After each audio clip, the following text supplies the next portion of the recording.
Hi there, and welcome to Period 7 of the AP US History Study Guide.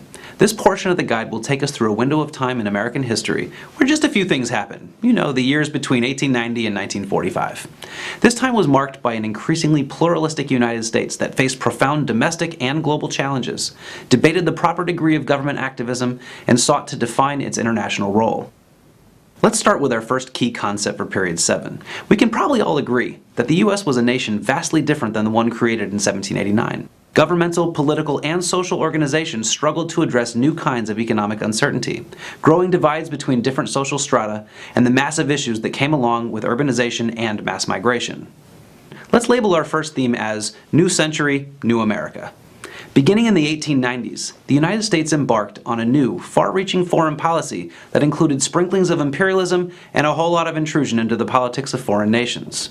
It is at this point that the United States proposes to take over several island nations, literally cuts a continent in half in the name of commercial efficiency and economic opportunity, and works to leverage international currency to exert power over economically weak nations.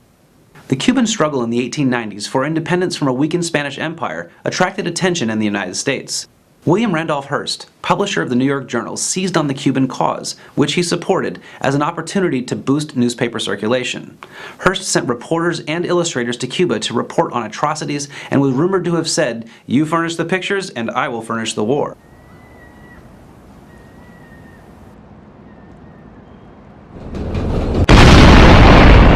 On February 15, 1898, an explosion sank the battleship USS Maine in Havana Harbor, killing 266 sailors.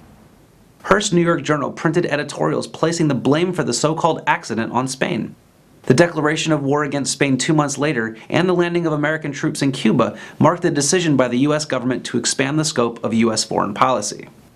The declaration of war against Spain in 1898 prompted the U.S. to order military action in the Philippines, a Spanish colony in the Pacific.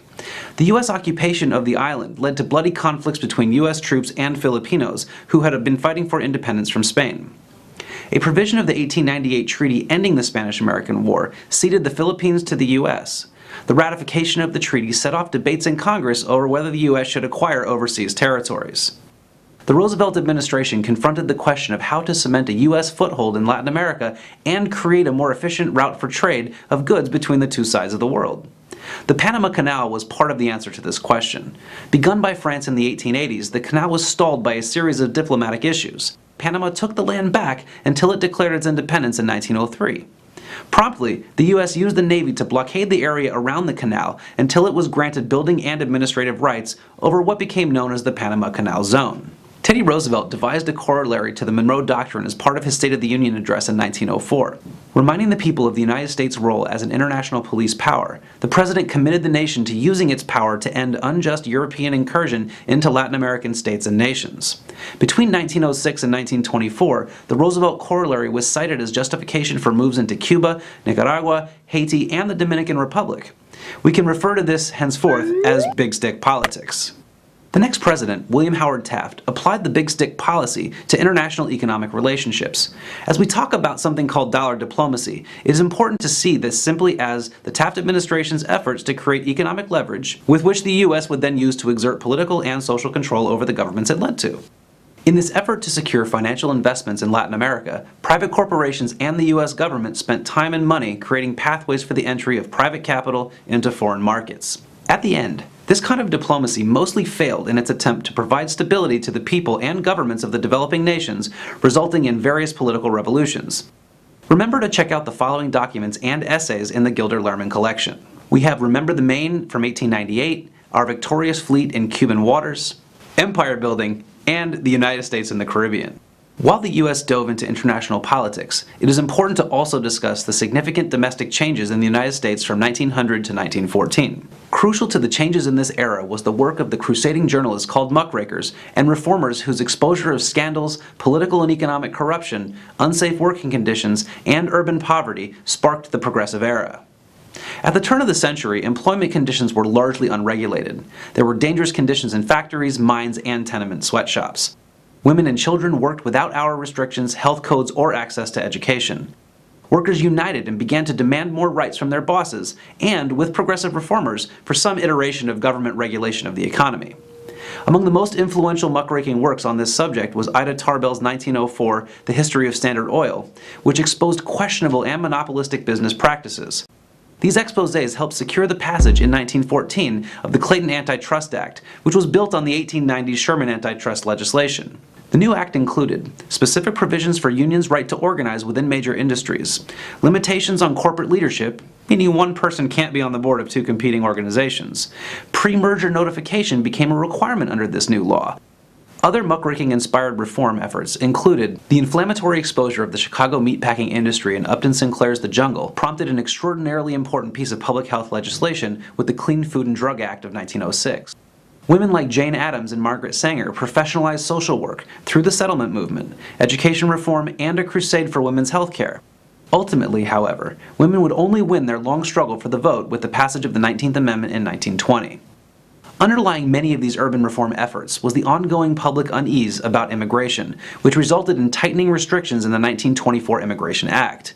The act greatly limited immigration numbers and rolled national quotas back to numbers based on the 1890 census. That meant greater numbers of Western Europeans like the English, Irish, Germans, and Scandinavians, and far fewer Eastern and Southern Europeans and Jewish immigrants.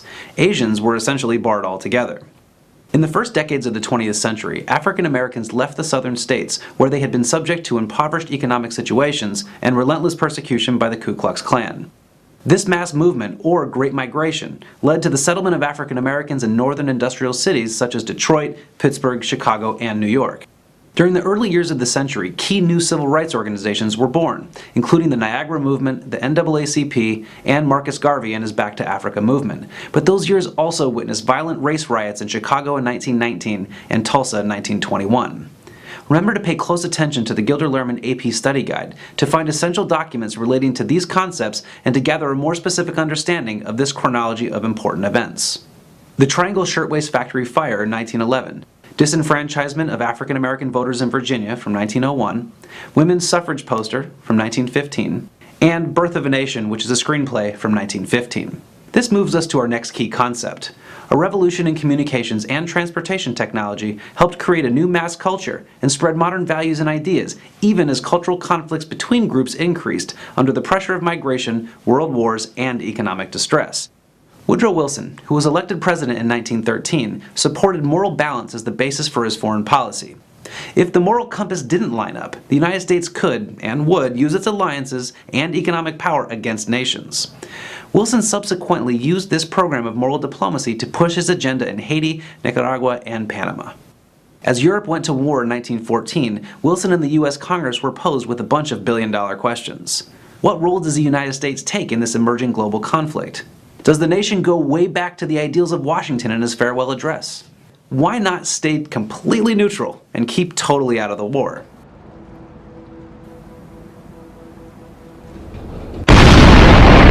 In 1915, the sinking of the Lusitania by German U-boats inflamed American passions. Then, in 1917, a telegram from Germany's Foreign Minister Arthur Zimmermann to Mexico promising the return of now U.S. lands in exchange for a possible alliance became public.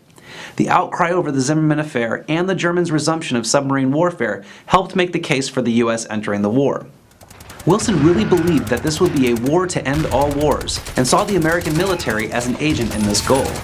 In 1918, Wilson gave several addresses that comprise what we know now as his 14 points. The ideal behind these points pointed to the creation of a new balance of power in Europe, and further, a just and secure peace in the aftermath of conflict. We come to the third chapter of U.S. involvement in World War I, the Treaty of Versailles. The Allies drove home a treaty that would cripple their former opponent's ability to wage any future conflict against them. Here's a quick side note. The U.S. Congress would not ratify the U.S. participation in the Treaty of Versailles, and Wilson was not able to gain enough support for the U.S. to sign on with the subsequent establishment of the League of Nations. Following the Bolshevik Revolution in Russia, a general fear swept through the U.S. government and society. That concern led to the Espionage Act of 1917, which made illegal any kind of interference with military efforts during a time of war, including the creation, possession, or distribution of anti-American propaganda.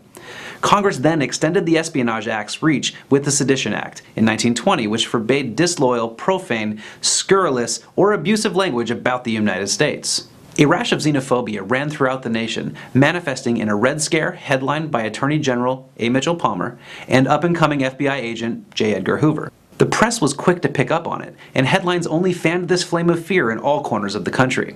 As an important last note, labor unions were also severely impacted by the Sedition Acts. 169 officers of the IWW were arrested under the provisions of this act. Let's take a short pause from the story and remind ourselves about some documents that will come in handy when thinking about your discussion of World War I.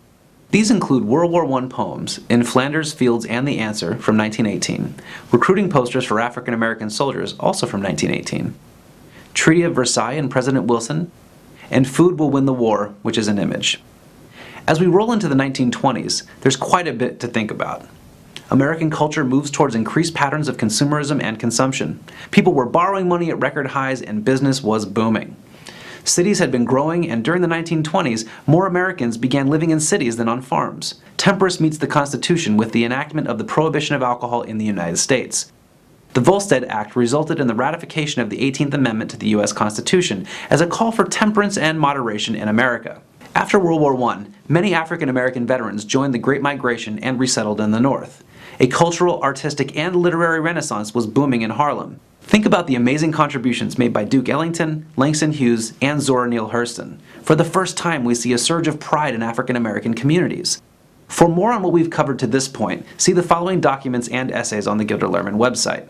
The Supreme Court upholds national prohibition from 1920, Sacco and Vanzetti from 1921, Lynching in America from 1926, and F. Scott Fitzgerald and the Age of Excess, and Prohibition and its Effects. When you think about a next step, you could say what goes up must come down. The roar of the 1920s was also defined by massive political corruption, wild margin buying by people in every corner of American life, the ascendancy of a new ultra-rich class of Americans, and a market moving towards its ultimate tipping point. On Black Tuesday, the nation's booming economy literally just stopped. Herbert Hoover's administration responded slowly. Hoover had no plans to involve the federal government in direct economic intervention programs, and as a result, the economy slid into a full-scale depression. Hoover's name became synonymous with failure and hard times. Then the nation was hit with the full-blown effects of the Midwestern Dust Bowl. With the nation teetering on the edge of collapse and nearly 25% of Americans unemployed in 1932, something new had to come along to help the situation. Franklin Delano Roosevelt was elected and immediately began pushing what became known as the New Deal.